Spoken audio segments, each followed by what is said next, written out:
Assalamualaikum warahmatullahi wabarakatuh. Pada presentasi kali ini kami akan mempresentasikan materi dengan topik pekerjaan manajemen, akuntansi keuangan dengan akuntansi manajerial, struktur organisasi, perubahan lingkungan bisnis, serta etika profesi. Presentasi ini disusun untuk memenuhi tugas besar mata kuliah akuntansi manajemen. Sebelum masuk ke materi, izinkan saya memperkenalkan anggota kelompok yang terdiri dari Bunga Maharani, Indah Wulandari, Ira Sagita, dan Nova Damayanti. Yang pertama ada organisasi dan tujuannya.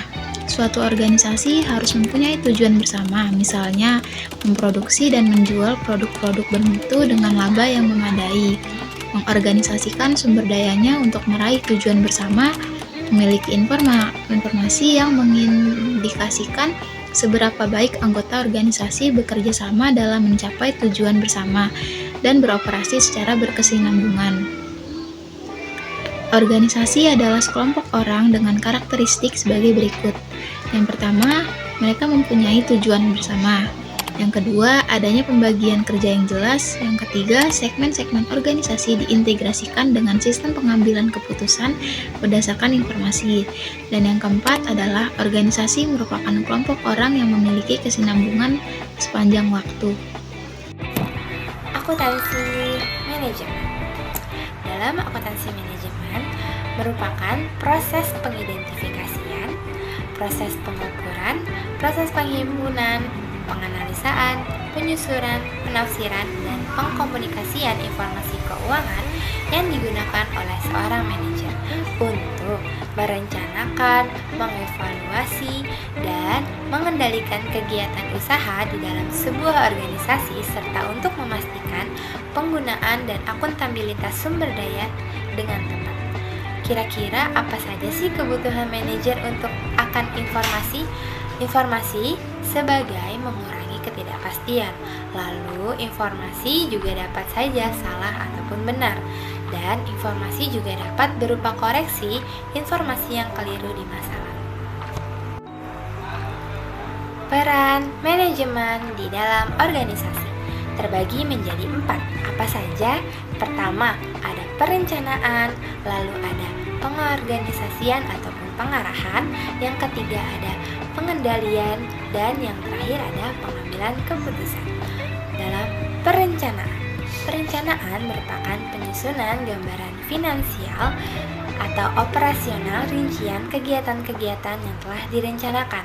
Lalu yang kedua ada pengorganisasian dan pengarahan, di mana manajer memutuskan bagaimana cara memadukan sumber daya manusia dengan sumber daya lainnya.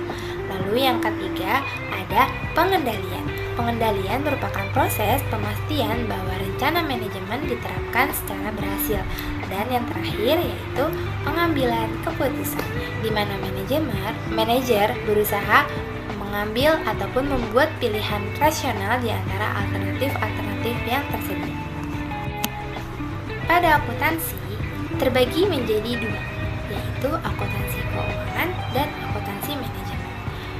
Dalam perbedaannya terdapat pada jarak laporan, di mana jarak laporan akuntansi keuangan dibuat secara periodik dan tidak fleksibel. Namun pada akuntansi manajemen dibuat setiap pada saat manajemen membutuhkan. Lalu pada bentuk laporan akuntansi keuangan, laporannya dibuat secara formal dan standar, namun pada akuntansi manajemen dibuatnya tidak formal.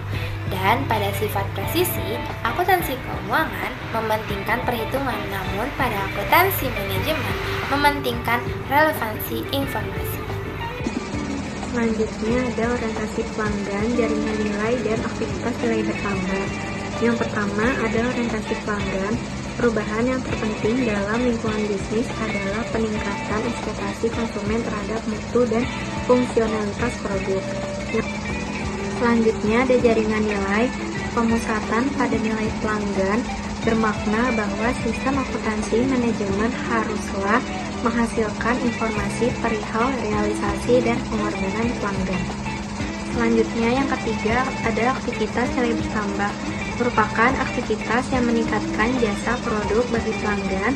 Nah, itu contohnya seperti pembelian bahan baku untuk pembuatan suatu produk. Nah, selanjutnya di sini ada gambar jaringan nilai. Yang pertama dari pemasok, lanjut ke lead bank, ke desain, terus selanjutnya ke produksi, ke pemasaran, distribusi, dan yang terakhir layanan pelanggan. Selanjutnya peran etis angkutan manajemen. Di sini ada 3 peran etis angkutan manajemen.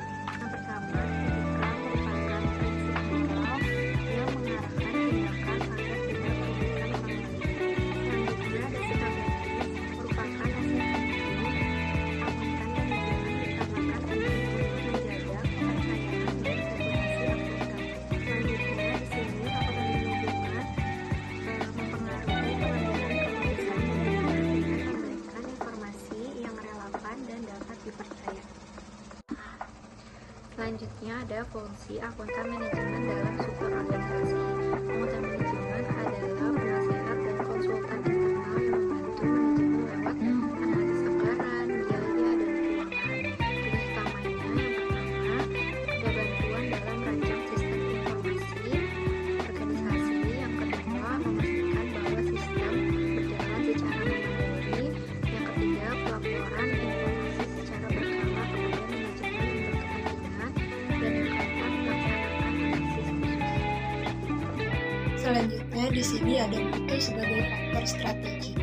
Peningkatan mutu adalah salah satu faktor strategis yang terpenting yang mempengaruhi perusahaan. Banyak perusahaan mewajibkan pemasoknya untuk memenuhi standar internasional yang disebut dengan ISO 9000. Standar ISO merupakan pedoman bagi desain, pengembangan, produksi, inspeksi, dan pengujian akhir, serta instansi dan layanan produk dan juga proses. Semakin pentingnya ISO 9000 memberikan tanda yang jelas perihal gerakan global menuju peningkatan mutu. Selanjutnya ada manajemen mutu terpadu. Manajemen mutu terpadu terkendali adalah organisasional di mana sebuah fungsi bekerja sama untuk membangun mutu ke dalam produk atau jasa perusahaan. Manajemen mutu dibatasi oleh 2 prinsip. Prinsip yang pertama adalah tujuan pokok organisasi untuk merebut loyalitas pelanggan dengan cara menyenangkan mereka melalui produk dan jasa yang unggul. Dan yang kedua, ada organisasi harus mencapai loyalitas pelanggan dengan meningkatkan produk, proses bisnis, dan karyawan secara berkesinambungan. Demikian presentasi yang dapat kelompok kami sampaikan. Mohon kurang lebihnya mohon maaf. Wassalamualaikum warahmatullahi wabarakatuh.